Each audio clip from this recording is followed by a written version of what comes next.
Hi everyone, thanks for joining. Today I'm speaking with Khadijah Khan. Khadija is a journalist and an activist, and I was hoping to speak to her today about what's going on in the UK as far as Islam, and especially considering this latest transgression, if you want to call it, of an autistic boy dropping a Quran. Hey Khadija, thank you for coming on. Thank you so much, Abad, for having me. So I'd mentioned like you were a journalist and activist, and you write a lot about Islam and standing up to religious fundamentalism. And then, I don't know, it seems like the UK is getting like pretty bad for not standing up for rights.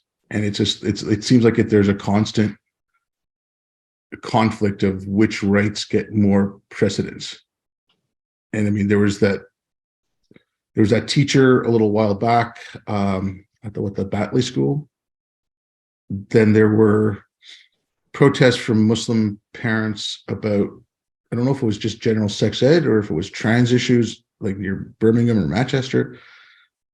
Now, if that had happened, like the protests, let's say, if that had been Christian parents, right away you would be calling calls for white supremacy. But because it was Muslims, it was kind of let go. So if you wouldn't mind talking a bit about like that kind of stuff in the UK, and then we can maybe get into the specifics of the case with this young boy who dropped the Quran.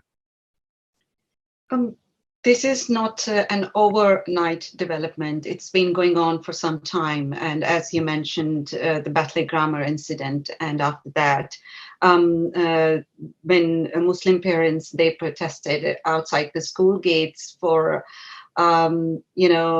introducing sex education into the curriculum and trans issues. It was very alarming since the beginning, and it's like tragedy. I would say that it wasn't like taken as some serious issue. They let it continue. If Batley teacher went into hiding, it didn't take. It didn't manage to, get attention from the authorities, concerned authorities, and they try to calm the situation.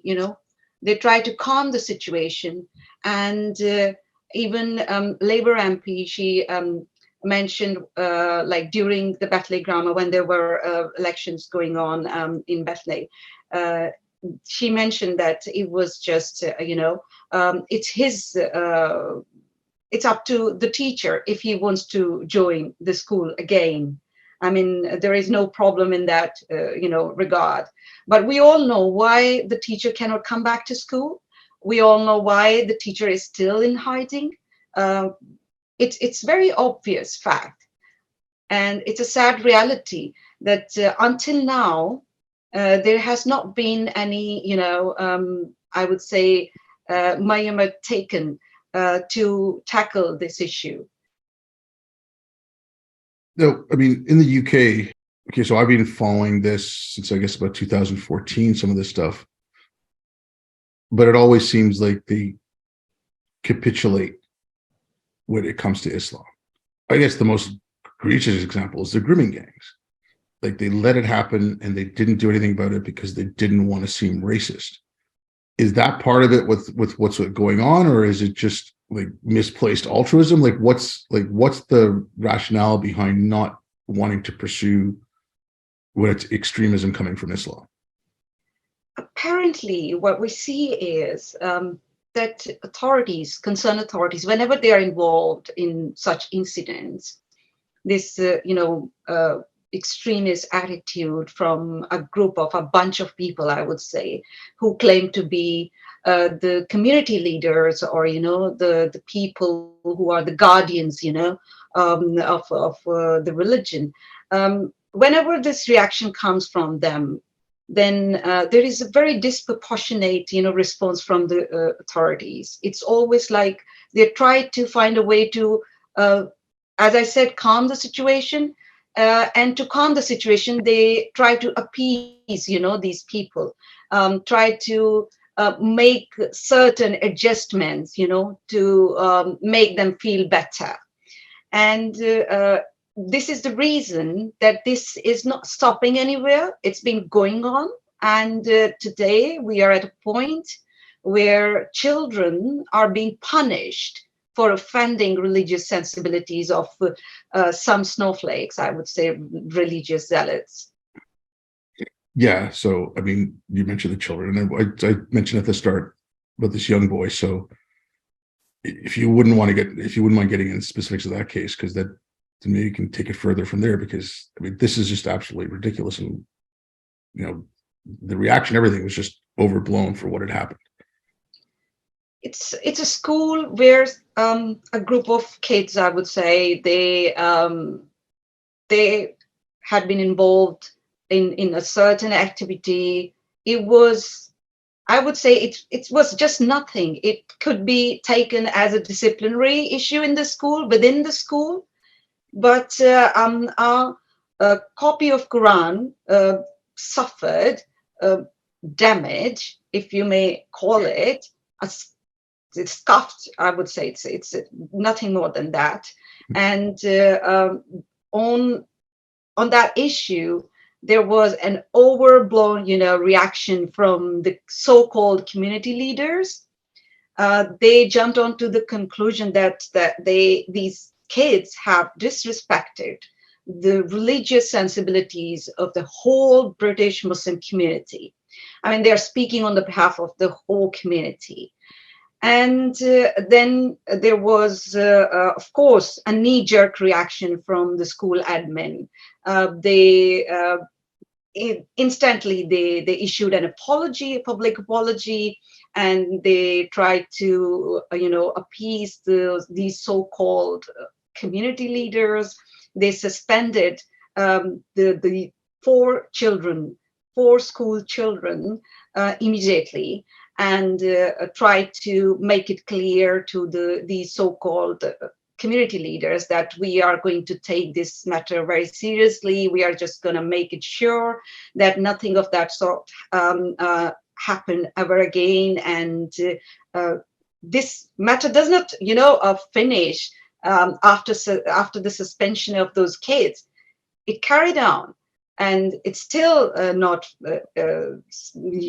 nowhere near to be finished. It's just there because afterwards we saw a conference, if you may call it, because the way it was, it looked like a Sharia tribunal, I would say, in a mosque. Chief Inspector of West Yorkshire Police, and then there was headmaster of that school, then there was a counselor of that area, and then there was a mother of an autistic child. She was apologizing.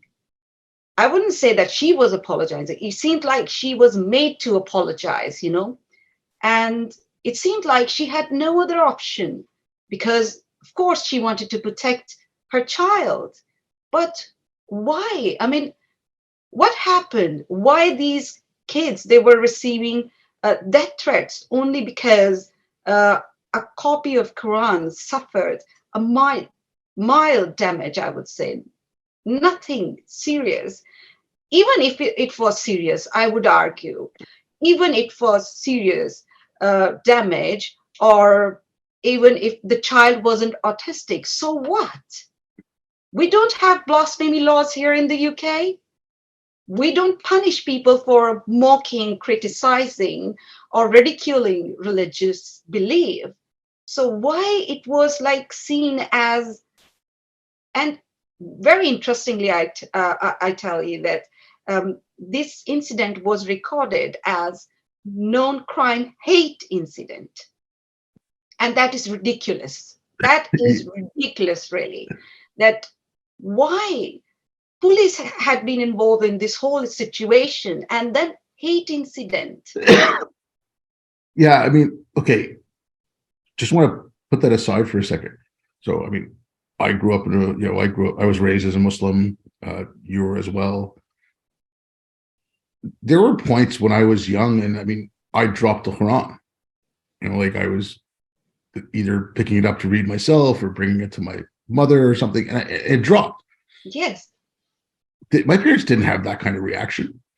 Okay, maybe my parents were a little bit more open and liberal than, a mullah or something like that. But I mean, they told me to respect it. I had to pick it up and kiss it and whatever, like, At the end of the day, it's just a book. I yeah. mean, it's fine that people who believe in this book, who follow this book, they have, sentiment. They are sentimental, I would say, about this book. But for those people who don't believe in this book, who don't follow this book, it's just a book. It's just another religious book. That's what it is. But punishing school children, a dangerous, I would say, precedent has been set.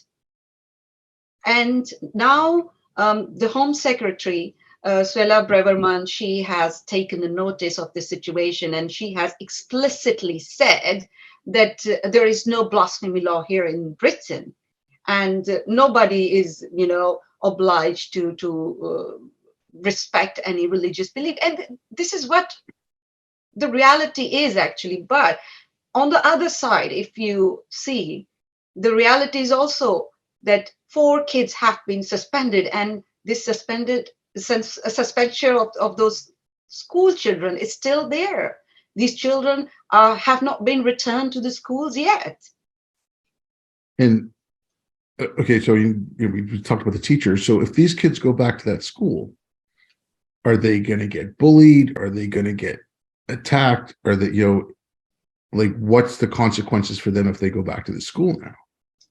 The Sharia tribunal that I just mentioned earlier, in that the whole meeting, if I watched the imam, the so-called imam, I would say, he was clearly saying things which were threatening, really. We will not tolerate, this rhetoric, we will not tolerate, we will sacrifice our lives. And then he mentioned that the headmaster has been agreed to work with the mean in order to educate the children about Islam and about Muslims. I mean, that is alarming. That this person is an intolerant person who is telling you that he's not going to tolerate anything that is deemed, disrespectful towards Muslim or towards Islam. So the headmaster has been agreed to work with that fanatic. And literally, these 4 children, they are not going back to school in the near future, I would say, because it's a huge step and it takes lots of courage, I would say, to make it happen. It's not going to happen any sooner. But if they go back, definitely they're not going to, face some kind of tolerance, or they're not going to receive some kind of, welcome back, attitude. They are going to be seen as some kids who committed sort of blasphemy, and they were punished. And even if they go back, if the headmaster is working in collaboration with that fanatic or some other fanatics like him, this is really worrying. That in what atmosphere those kids are going to, go to school, where these kind of fanatics are going to have influence, that is really scary.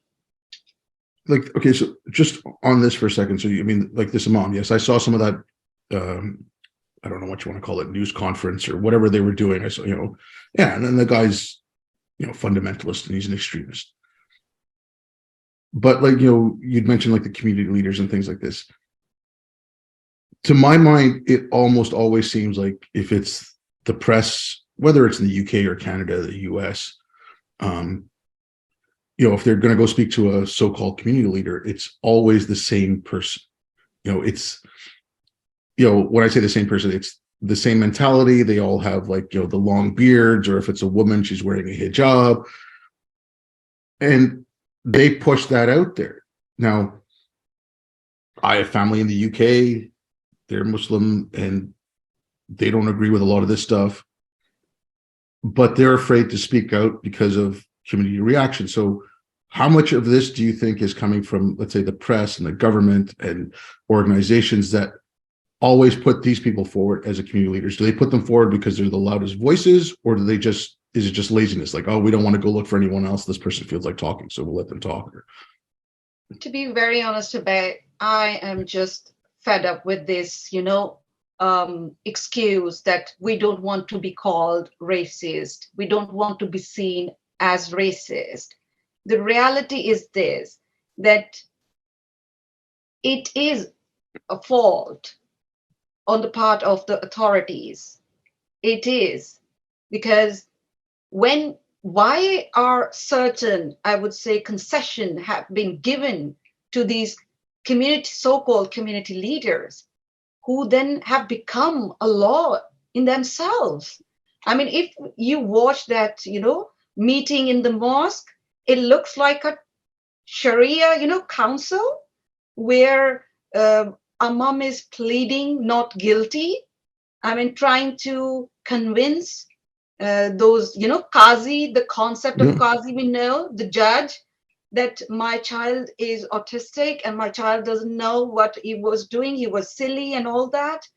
And like, please forgive my child and please don't hurt my child. I mean, that is so disturbing, the whole spectacle, it's appalling, really. And we are today here at this point because of those who did not have the courage to tackle this issue head on. Today, Home Secretary, she has issued a statement, but still it's a statement for me, because until the Batley Grammar School's teacher comes back and join his job again, until these kids, they return to the school, like, with all due respect and love and care, these are only words. And these words, this reckless, I would say, this reckless attitudes on the part of the concerned authorities is the reason why these fundamentalists, they feel emboldened, when they are taking these kind of steps. I mean, can you imagine that there is a movie, in a cinema, movie is there, and people, they can't go and watch that movie because that movie was deemed to be a blasphemous movie by a certain group of people, and then the whole chain of cinema, they just cancel the screening of that movie. It just happened in The Lady of Heaven. Yeah. It happened in the UK. I mean, this is really concerning. That are we still, following the law of the land, the law of the UK, or is there, a parallel system that is, Sharia law has been enforced or implemented or imposed, I would say. Okay, but on this, one of the things I'll have to say, like, I'm not defending the Muslims who are pushing this, but like on the side of the government and the authorities and like the cinema chains and all that, they're capitulating. And it's like, I'll say this stuff started around the 2000s, like, or right around 9/11. Okay, you had the backlash. There was backlash in the US to Muslims. I mean, one of the things I read about that was kind of like the most extreme to me was, it was a elderly Lebanese woman. She was Christian, and she did translation of Arabic to English, and her office got destroyed. I think she was in her 60s, but because she did Arabic to English, they just assumed she was Muslim, and it was right after 9/11. So I mean, I know, like, things like that happen, but right around that point, you got the thing of nothing to do with Islam, nothing to do with Islam, and it just came happening. Now, that back then, I mean, I didn't know about it, I didn't look into it, but that was the start of all this woke nonsense. Now you're getting this woke nonsense where the West, liberal, like, Enlightenment values aren't being defended. So I mean, you had the same thing with movies about transgenderism and books about transgenderism. The trans rights activists start boycotts, cinemas pull movies. I mean, Amazon's pulled books, bookstore chains have pulled books. so we're not even defending our own rights. How are we, how do you expect immigrants who come in to defend those rights if you're not defending them? I mean, granted, in the UK more than in Canada or whatever, you've got, second and third generation, but even then, like, we're not defending our own rights, or the West is not defending those rights. So it's, these two things have come up in parallel. So now you've given them a foothold. You've given any kind of extremist who wants a foothold, but they'll judge that based on, okay, what color of skin are they? Are they an oppressed person or not? And then they'll give them the right. So you have that with Islam now. Islam is an oppressed group, and so we have to defend it. I mean, I'll give you a really bad example from Canada. A couple of years back, there was pro-Palestinian protests, and they were chasing Jewish people around the streets. There were threats going out. There were people going to people's houses, and all the houses with the mezuzahs, like the piece of wood they put. They were taking note of those. There were police warnings that went out saying, this is the first thing our prime minister said was, let's not be Islamophobic. Goodness. And I mean, like, Jews were being chased in the street. And it's, so it's this kind of thing that's happening. And it's like, I joked about it. I said, they can't see the victims for the brown people. So they see, Muslims who they think are brown, and it's something happening to white people. So it's, oh no, the brown people must be right. And it's like I said, these things happened in parallel where we were giving up our rights, and these, like those extremists were demanding more and more. Yes, exactly. Appeasing these extremists, it's a bottomless pit. You can never appease them. The more you will give them, the more they will ask. Or there would be a point when they wouldn't even ask. They would just take whatever they want to take. And actually, we are just going towards that direction where they don't have to ask anything. They don't have to talk to authorities anymore. Literally, we see here in the UK that whenever any incident of this kind happens, they don't have to, go and talk to someone. The authorities, they go to talk to them. They try to calm them down.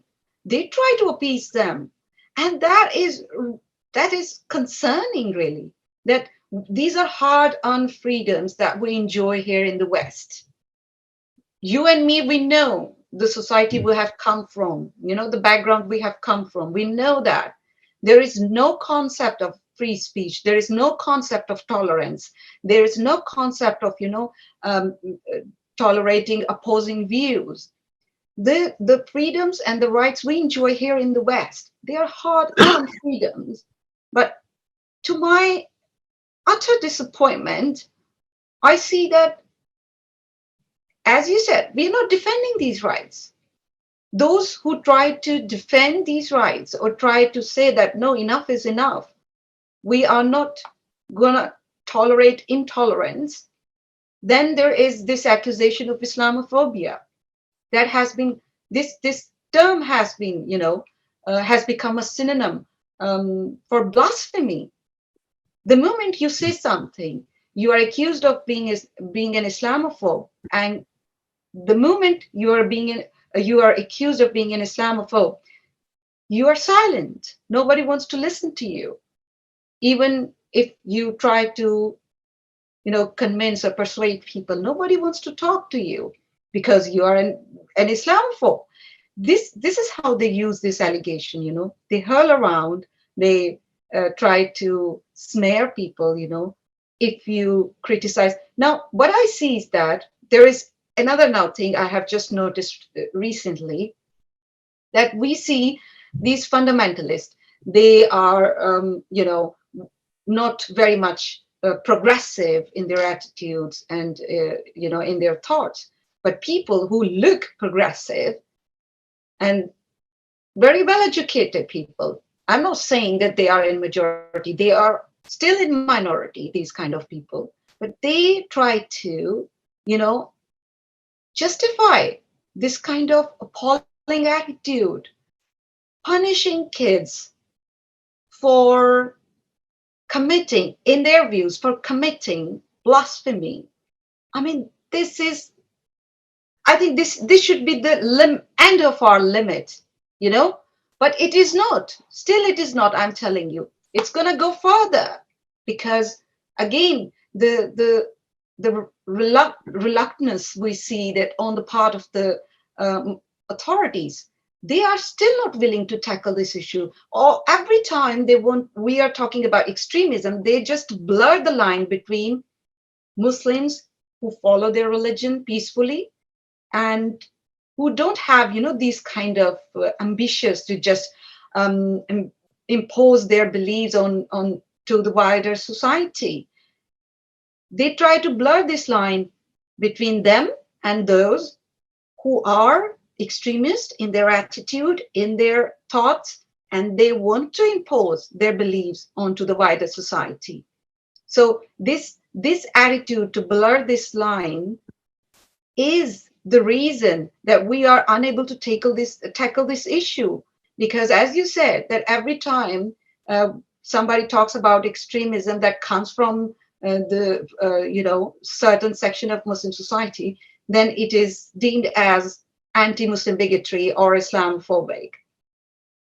Yeah, now just on one of these things, like one of my biggest concerns, and ever since I got back from overseas, that's the thing I just said, we're going to start see it happen, and we are starting to see some of it, and it's like overcorrecting the other way. Now, there is a huge disproportionality in how these things are handled. So Muslims getting onto the street and praying on the street and blocking traffic, no one even gets so much as a ticket. And I don't want to get into that preacher who was saying he was praying silently. I know like they set up a zone where you can't pray and stuff like that, whatever. But if that had been Muslims, would the same reaction have happened? And so people see that. Now you might just start getting an overcorrection to this. And so, well, you're treating them differently. You're giving them more rights than you're giving me.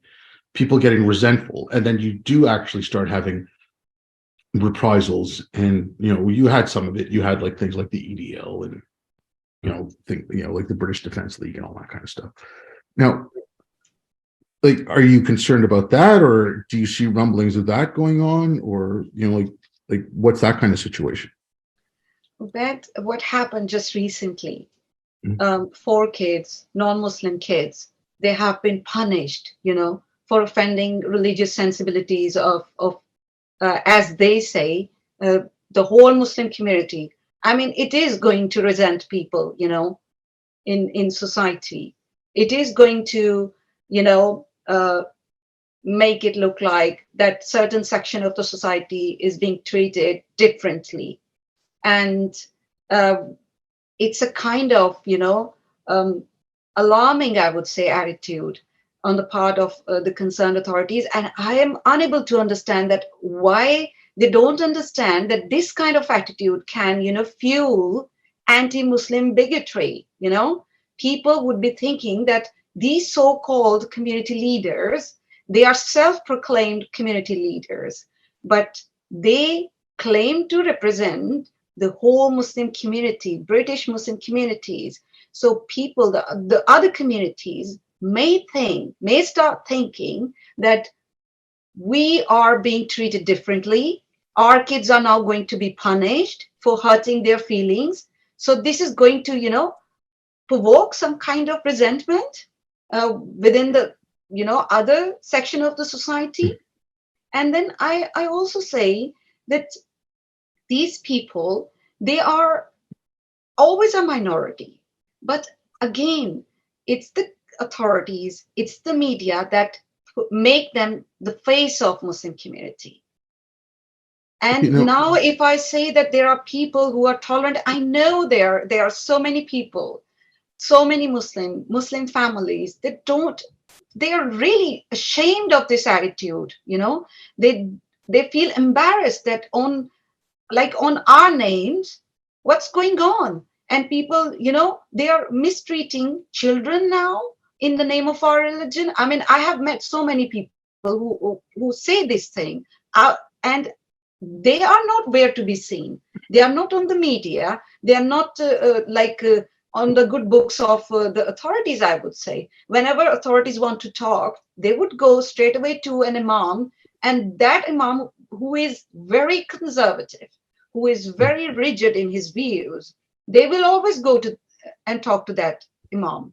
And then there would be a strange, picture of the community, people who don't tolerate anything, who don't want to integrate, who don't like Britain, who don't like British law, who don't want to obey British law. Sharia law is above British law for them. I mean, this kind of distorted picture of the British Muslim communities, I would say, then being presented in the media or in society.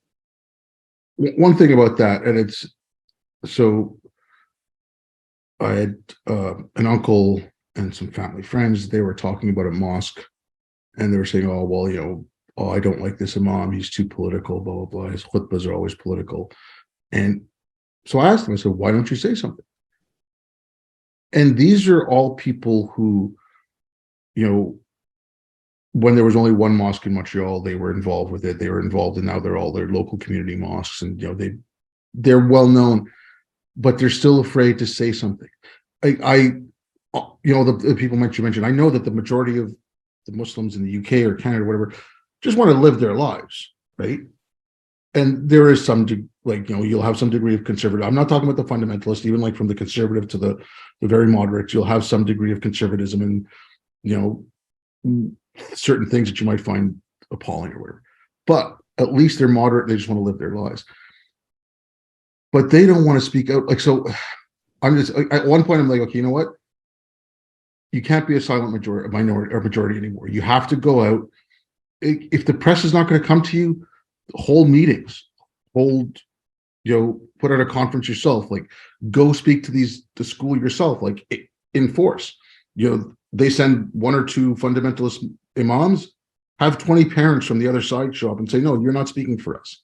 I would like them to see that. I would like to see them do that as well, because it's from their point, it's just, oh, well, I'm going to get ostracized from my mosque. It's like, no, if you're in the majority, you can kick those nuts out and you can set up the mosque the way you like. But there is that reluctance.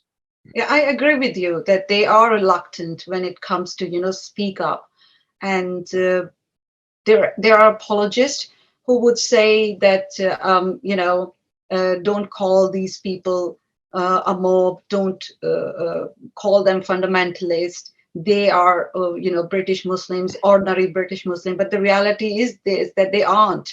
There is every time there is some kind of tension with the, offending religious sensibilities kind of narrative, a group of, young men or,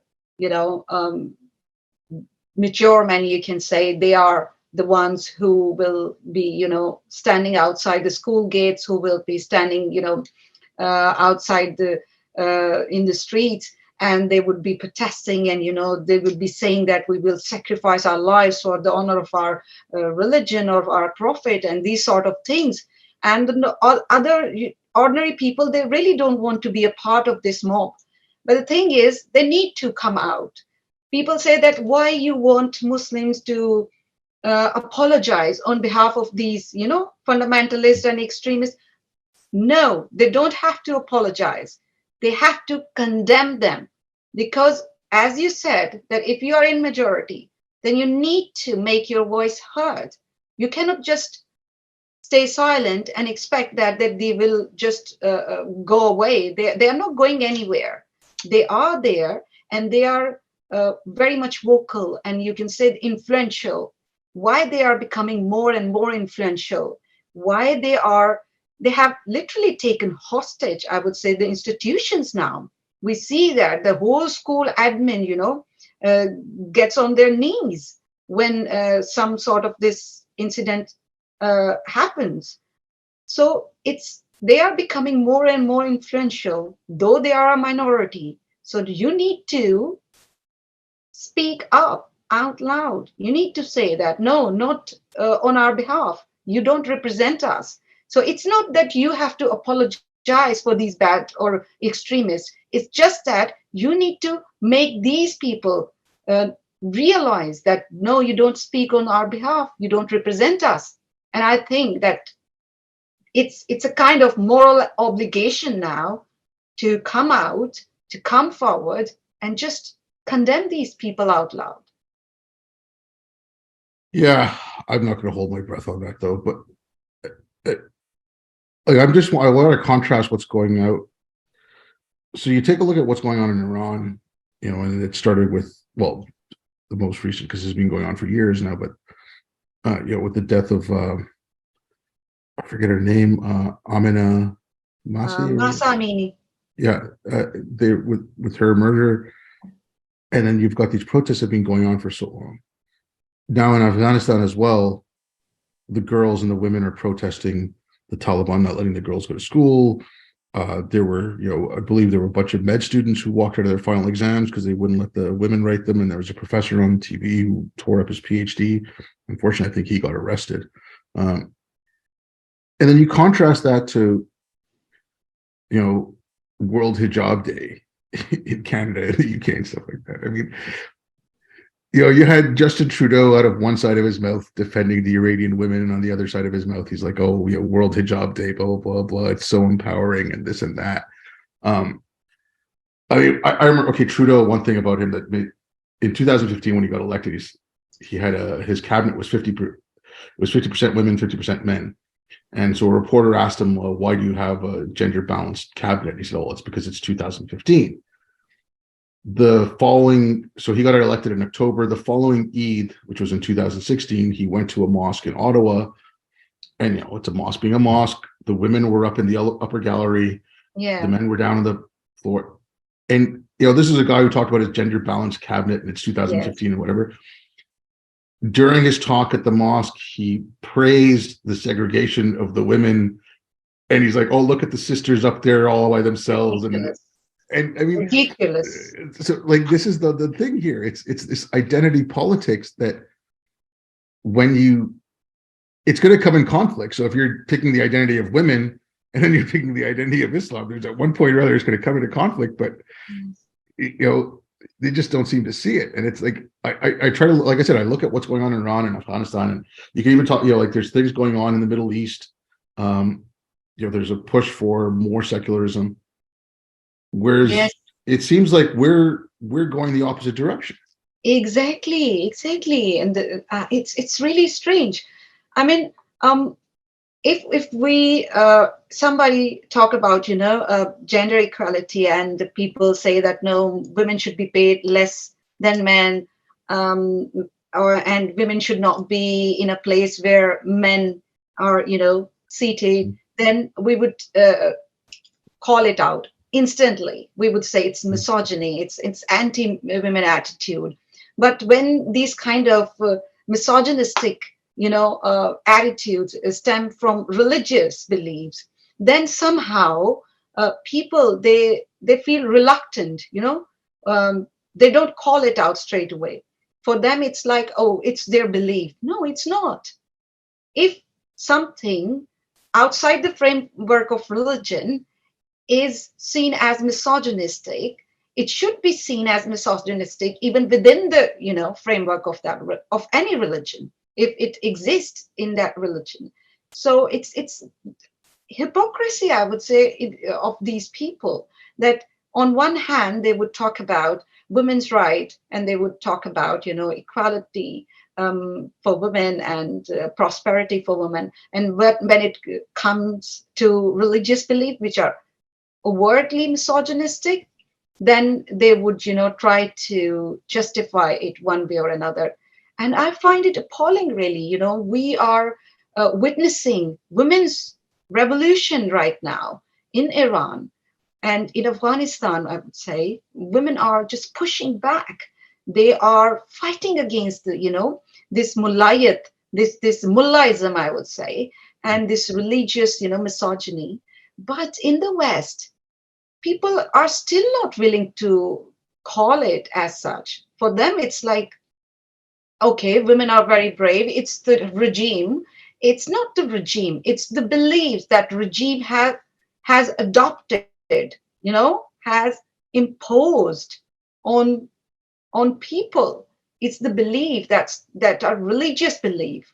So it's beyond me really, that how can you not condemn it unequivocally, and you will try to excuse, this misogyny and women hating attitudes one way or another. Yeah, and like one thing I bring up, this was in 2015 in Afghanistan, so there was two incidences. One, I forget her name. I think it was like Fakunda or something like that. She was a young woman. She accused an imam of selling charms with verses of the Quran in it, like some magic charms. He then accused her of burning the Quran, and she got torn to bits. Yeah. Now, that's religious fundamentalism, and happened in Kabul. Yeah. Horrible. But the thing that happened the next day, a bunch of women went and took her body from the mosque. They said, no, we won't let you bury our sister because you're the cause of her death. And then a bunch of boys and men made a ring around them to protect them while these women buried their friend. Now, first of all, a woman going to a cemetery and performing a funeral, that's, one thing on its own. But then you had these men protecting them. So my thing was, okay, in places like Kabul, Afghanistan was changing a little bit. You had this idea of standing up to authority and secularism and, fundamental rights coming in. Yeah. You had the nuts who killed her. Yeah. But I find it really interesting that in the West we have enlightenment and we have, well-educated people and all that. But then men, their role model is Andrew Tate. Oh. And it's really ridiculous, the way he talks. He used to talk, I would say, he doesn't talk anymore. The way he used to talk, and whatever he used to say, it was so disturbing. I mean, I'm not saying it because I'm a woman. I'm just from a humanistic perspective. It was so, I can never even imagine to look at that person, whether it's a woman or a man, having these kind of thoughts. And I think that person can be a role model. But on the other side, we see, as you just mentioned, in Afghanistan and in Iran as well, there are men who are standing, with their women, and they are defending their women's right to not to wear hijab, to refuse to wear hijab. And in Afghanistan, when Taliban, they ban women from entering the schools and universities, the men, they refused to study. They left right away the universities. They said that if our sisters, our daughters are not allowed to go to schools, then we are not going to the universities as well. So I would say that really, if there is lack of role models in the West, they should look up to these men and try to learn. I mean, if they really need a role model, because with Andrew Tate, I saw that not only he had huge fan following, but to my, I would say, I was shocked to see that the people who were well-known people and very well-meaning people, they would find that kind of character reliable, or a kind of role model. It's ridiculous. Yeah, but I mean, that's a whole separate issue right now, because Yeah. there's a lot going on in the West as well. With if you look at statistics, boys are doing worse in school. Less boys are going to university. Less boys are getting, less men are getting more job. There's a whole other kind of stuff, and so people like Tate can then go to the bottom end and just start picking up followers, and then so I mean, there's a whole other thing there. But we're not doing ourselves any favors. So there was, again, this was in Afghanistan, there was a U.S. Army captain that walked in on an Afghan commander, and the commander was sodomizing a little boy, because like the bachabazi, right? So when the captain put a stop to it, the U.S. captain was the one that was reprimanded, not the Afghan Army commander, because you're offending their culture. Wow. Okay, I mean, that's ridiculous. Again, going back to 2015 in Kabul, they started teaching the far left gender theory and stuff like Judith Butler and Gail Rubens. They started teaching that at the University of Kabul. I mean, these people don't need Judith Butler and Gail Rubens. They need John Milton and John Stuart Mill. They need they need enlightenment. They don't need this nonsense. And it's unfortunately from our end, that's what we're shipping out. We're shipping out this like through NGOs and things like that. I mean, you see it in the Middle East, like in North Africa and some places in Iran, like around Iraq and stuff like that, where people are trying to bring in enlightenment ideas and stuff like that. Like Ideas Beyond Borders does a lot of work with that, with translating books and stuff. But the pushback they get is the post-colonial stuff. Oh, this is just colonialism again. This is just the white Western ways of thinking. And it's just like, no, but this is knowledge from everywhere. So we're pushing out this stuff.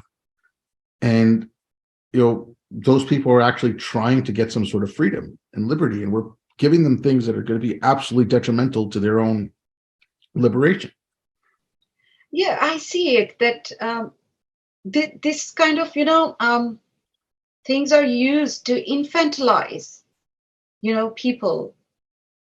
I would say from minority background that they cannot understand things. They cannot learn anything better. It's their culture. And with that excuse, they just don't.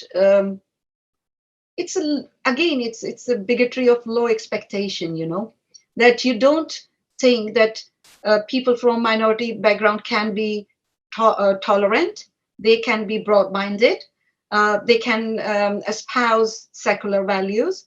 For them, it's like infantilization, it's going on, I would say, on this issue, even this religious sensibilities all the time offended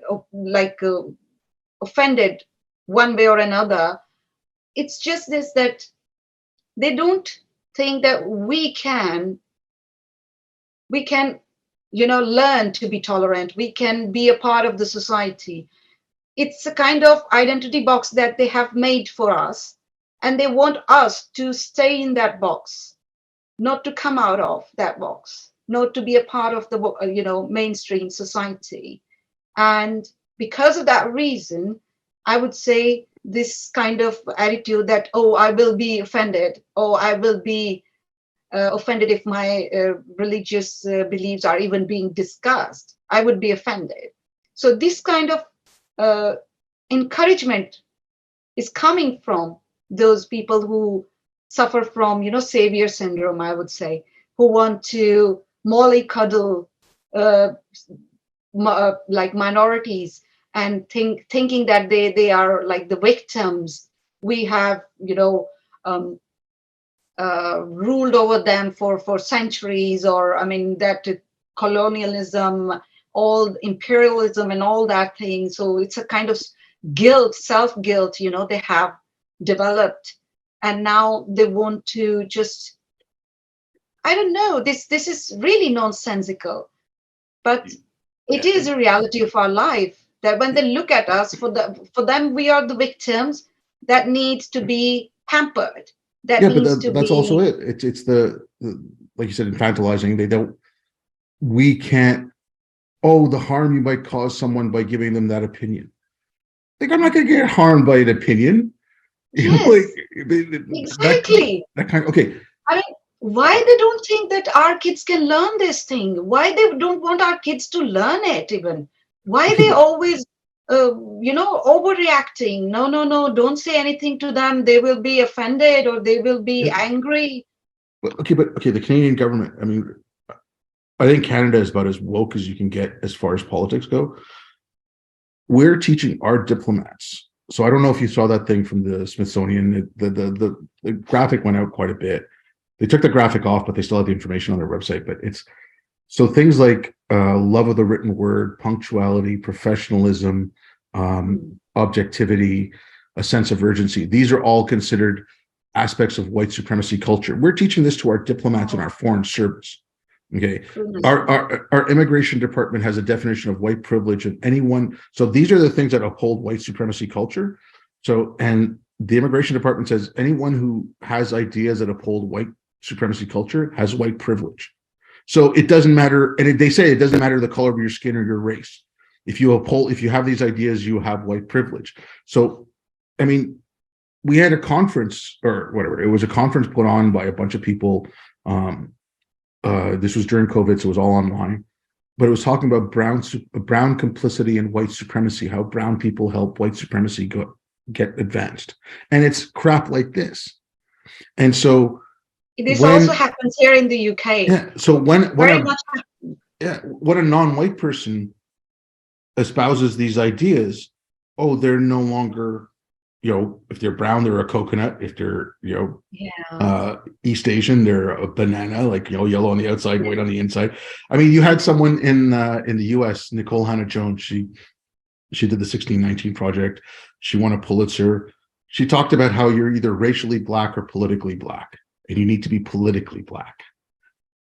And it's this ridiculousness. And it's like, I looking at this, I'm like, how, if this is the conversations our leaders are having, how are we going to solve anything major that comes along? This is I see, if you cannot eliminate the marks of racism, how can you ever, even think of repudiating racism from the society? You want to keep the very marks of racism alive and vibrating. I mean, dividing people into brown, black, white categories, and then people from minority backgrounds who espouse, secular values, or who are not as conservatives as they're supposed to be. So they are called traitor, sellout, or not so, good or perfect, I would say, brown person, or not good victim, the right kind of victim, as they say. So really, it's ridiculous that if people who don't want to be, live in a box, the box they have made for us. I mean, I never want to be called a brown woman. And literally, people never, I don't receive, a welcoming, response mostly when I say this thing. It's always like they are looking at me in a very, hostile manner that, oh, she doesn't want to be called a brown woman. I mean, again, that kind of mentality, Uncle Tom, and, sell out and not right kind of brown person. So this kind of attitude, people who want to integrate or who have already integrated, they face this kind of attitude, and that is really discouraging. I mean, what you want those people to do, why they cannot, come out of that box, that identity box.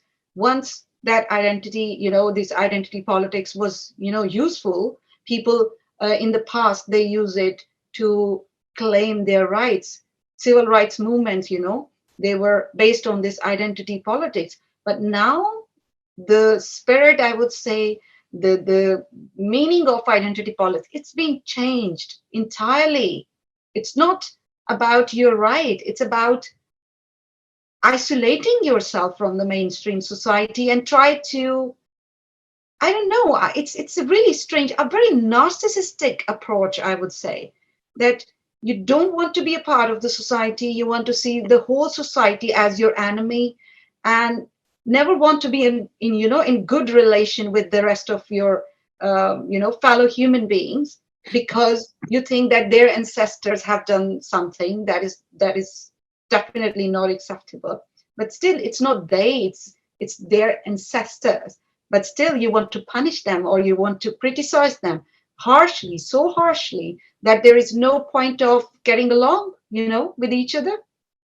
Yeah, it's just, I mean, again, this is something I keep bringing up. There was a school in New York City where they did this, and this school, I mean, they got a lot of publicity, and they got a lot of press because it was one of the first ones that this blew up in, and it was a private school that were charges like $50,000 a year, and this is from K through 8.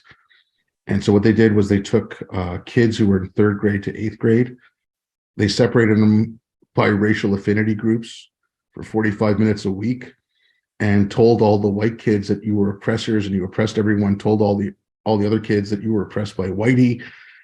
These kids started going online looking up things like what's good about my race, what's bad about other people's races, and they turned into like huge, well, not all of them, but a big chunk of them turned into these huge racists. They were spouting out ethno-nationalistic stuff. Whether if they were white, they were spouting out KKK stuff.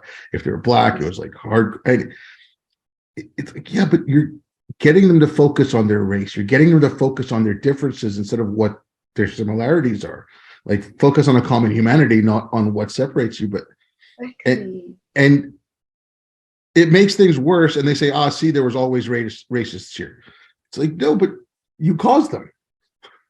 Yes, exactly. It's the same thing that you don't want to stop using the language of racism. You want to deploy this language in everyday, routine stuff, in every single routine that we have, adopted, or in our day-to-day life. You want to deploy this language in all spheres of life, and then you want people to not to talk about this kind of attitude. And especially kids they are impressionable when you are teaching them this kind of, you are separating them on the basis of their race.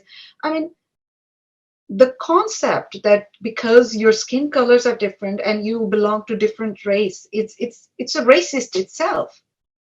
Yeah. So it's a kind of new racism, I would say, that they're trying to normalize in the name of identity politics, or you say identity or whatever, that you need to tell a child that you are being oppressed or you are oppressed. No matter whatever you do in your life, you can never achieve, a good place in your life, a good job, a good, position in society because you belong to a certain community.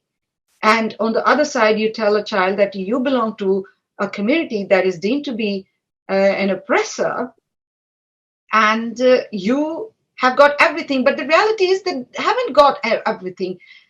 The working class is just as non-privileged as like any other person in the society. Their children, they don't get to have, privileges or, comforts in their life without making any effort.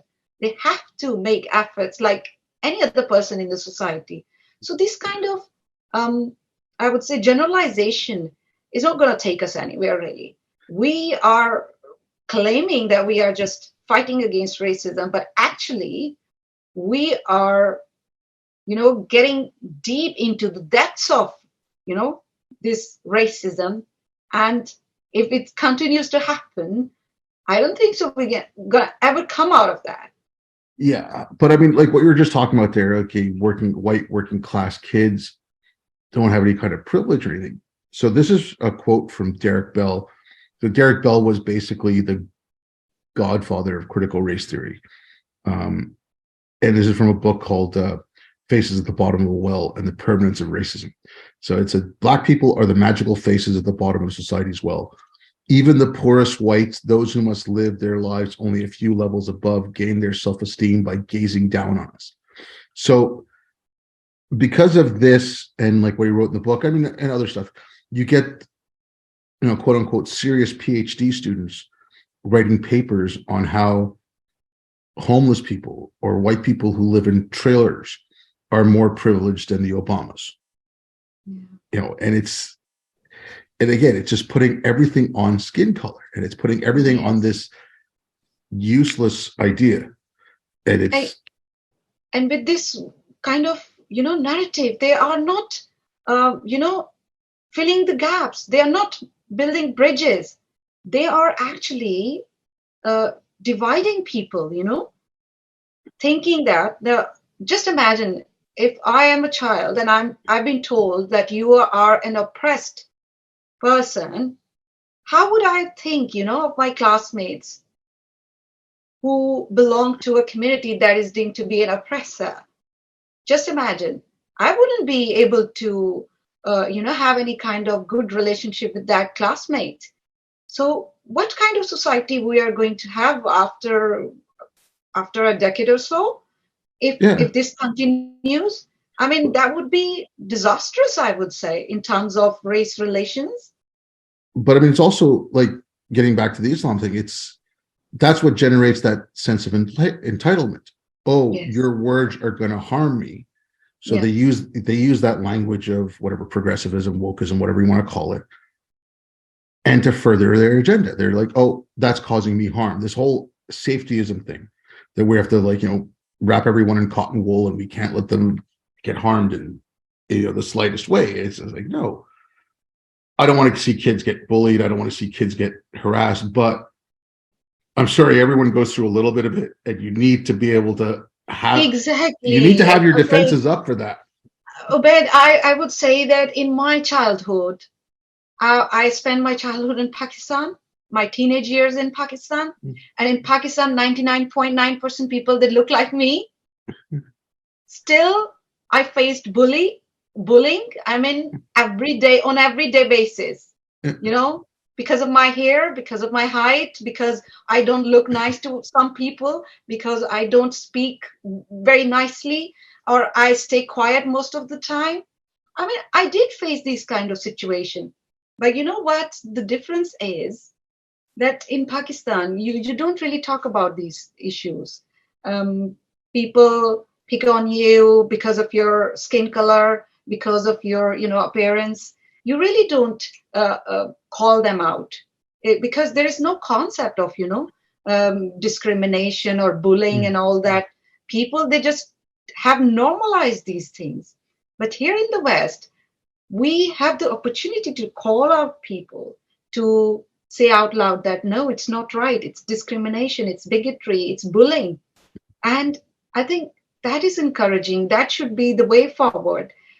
I don't see any society that is perfect where you don't face bullying, or you don't face discrimination, or you don't face bigotry. But saying this, that UK, I can say that UK is one of the most diverse society, inclusive society that I have ever seen, really. Here, you really feel like home. So many people around you, like they look like you, they talk like you. I mean, you don't feel alienated. And then there are rights. Your rights are protected. Then your right to free speech is protected. Then you are free as a woman, as a free thinker. I don't see that the UK, British society, can be in any way a worst society in terms of racism or bigotry or discrimination against minorities. It's not true, really. But people, they love to curse, really, the society in the name of you know um, Islamophobia stuff, all the time, paddling this narrative that uh, there is Islamophobia is on the rise, there is anti-Muslim bigotry. I won't say that it doesn't happen. It does happen.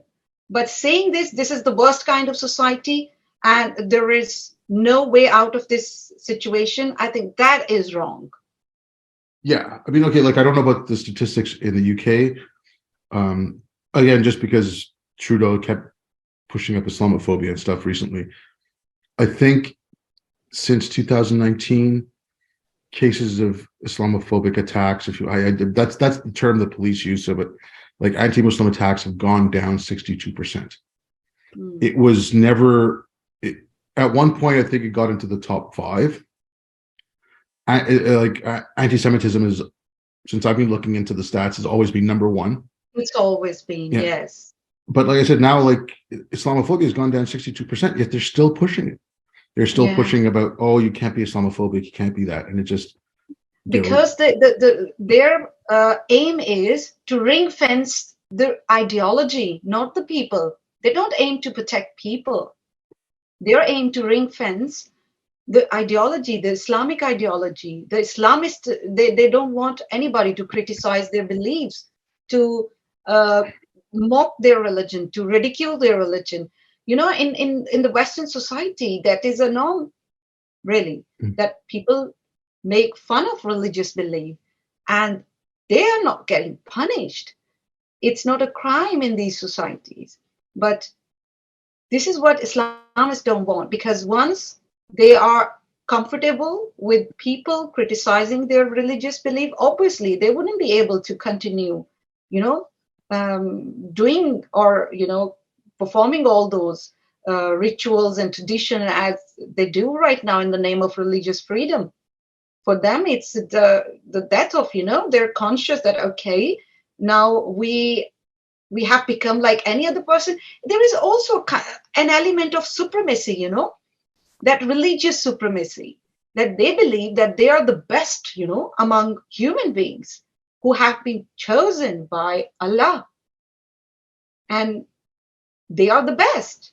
How can they be like any other person who is very tolerant? No, they can't be. They have to be very, aggressive when it comes to defend your religious belief and, your respect of your prophet and all that. So this is also another thing, supremacy, religious supremacy, that they want to, demonstrate that we are not like any other person. We are different. Okay, you can tolerate if your religion is being criticized. We cannot, because our religion is perfect religion and we are, the best people among human beings. Yeah, it's just, I mean, hopefully our leaders start changing things around, or hopefully the general Muslim population starts speaking up. I don't want to keep you too much longer. I think this is a good place to stop. Thank you very much, Khadija, for coming back on. It was good talking to you. And thank you so much, Beth, for having me. It was really nice discussion, really. If you want to let people know where they can get a hold of you and where they can find your writings, I'll put a couple of links to your articles in the description so people can read some of them. Thank you. All right. Well, thanks a lot. And thanks everyone for listening.